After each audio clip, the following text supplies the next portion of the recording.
So hello everyone.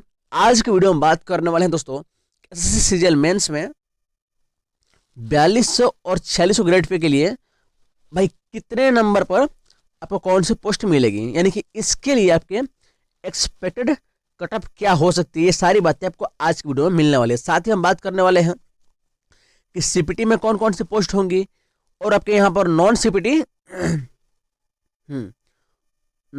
में कौन कौन सी पोस्टें हैं, फिर 4600 ग्रेड में कितनी वैकेंसी है, 4200 में कितनी वैकेंसी है, ओवरऑल कितनी वैकेंसी है, और इसके लिए बस अब कितने रैंक चाहिए, कितने नंबर चाहिए, कंप्यूटर में क्या क्वालिफिकेशन चाहिए, कितना मतलब क्वालिफाई मार्क्स चाहिए, ये सारी बातें आपको इस वीडियो में पता लगने वाली है। तो दोस्तों वीडियो थोड़ी सी भाई लंबी हो सकती है, तो भाई मन को शांत रखना और आराम से वीडियो को देखना। आप शुरू करते हैं।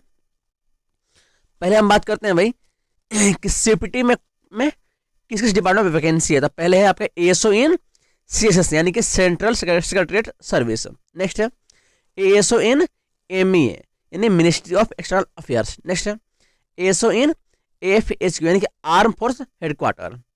नेक्स्ट है assistant in serious fraud investigation office. Next है ministry of corporate affairs.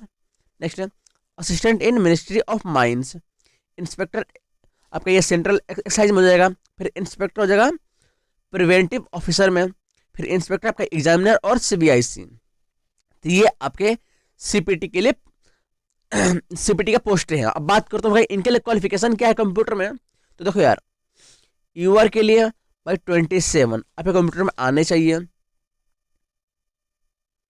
EWS और ओबीसी के लिए 24। एससी और एसटी हो गया आपका, फिजिकल पीएच कैटेगरी हो गया या ओएस कैटेगरी हो गया, इन सभी के लिए ये आपका एक सर्विसमैन हो गया। इन सभी के लिए भाई 21। ये आपके भाई सीपीटी पोस्टों के लिए है।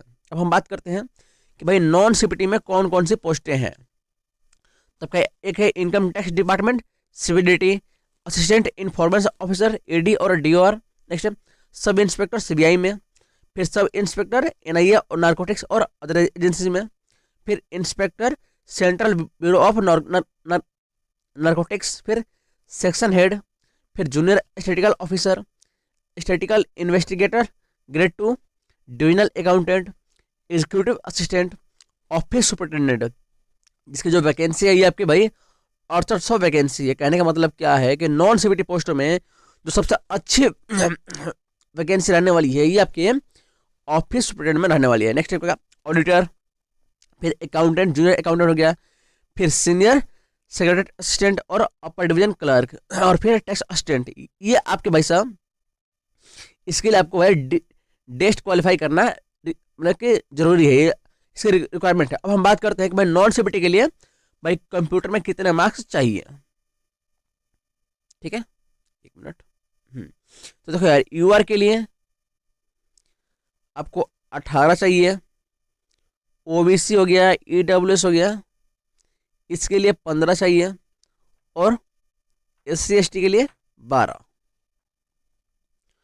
अब हम बात करते हैं कि भाई कैटेगरी वाइज आपके ग्रेड पे में कितनी कितनी वैकेंसीज हैं। तो पहले बात करते हैं 4600 में। यूआर में आपकी ये 1625 वैकेंसी है। ओबीसी में 843, ईडब्ल्यूएस में 370, एससी में 525 और एसटी में 265।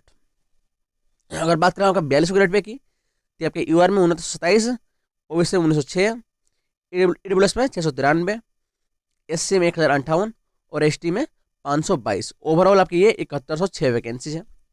हम बात करते हैं ओवरऑल, तो 4200 और 4600 मिला के आपके भाई 10,734 वैकेंसीज हैं। अब हम बात करते हैं कि भाई इसके लिए क्या कट ऑफ रहना पड़ेगा और कितनी कितनी रैंक तक आपको यहाँ पर मिलने की संभावना है। तो देखो यार, अगर आपको 4200 की बात करूँ तो भाई यूआर के लिए भाई 316 मार्क्स कंपलसरी है, इतना तो भाई आने ही चाहिए। ओबीसी की बात करूँ तो भाई 312, ईडब्ल्यूएस की बात करूँ तो भाई 310, एससी आपके भाई 290 पर भी मिल जाएगा 4200 ग्रेड पे के। ठीक है, एसटी की बात करूँ तो ये आपके 250 से। ठीक है, हाँ अब हम बात करते हैं भाई 4600 ग्रेड पे की, है ना। तो 4600 के लिए आपको भाई 320 चाहिए मेंस में। ओबीसी के लिए 316, और AWS के लिए 315, ठीक है। SC के लिए आपका ये 295 रहेगा और ST के लिए 290 रहेगा। अब हम बात करते हैं रैंक की कि भाई कितने से कितने रैंक तक आपको मिलने की संभावना है। तो देखो यार,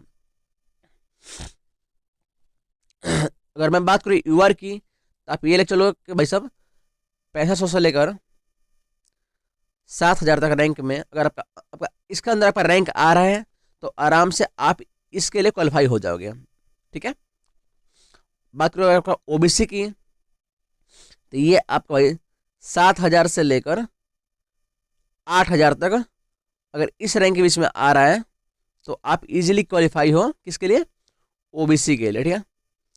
बात करें भाई EWS के लिए तो भाई इसके लिए आपको 8000 से लेकर 9000 तक के रैंक में आना पड़ेगा, तब तो जाकर आपको भाई 4200 या 4600 ग्रेड पे की EWS कैटेगरी में आपको जॉब मिलने वाली है। बात करें आपके SC और ST की तो SC ST के लिए भाई ये आपके भाई 1415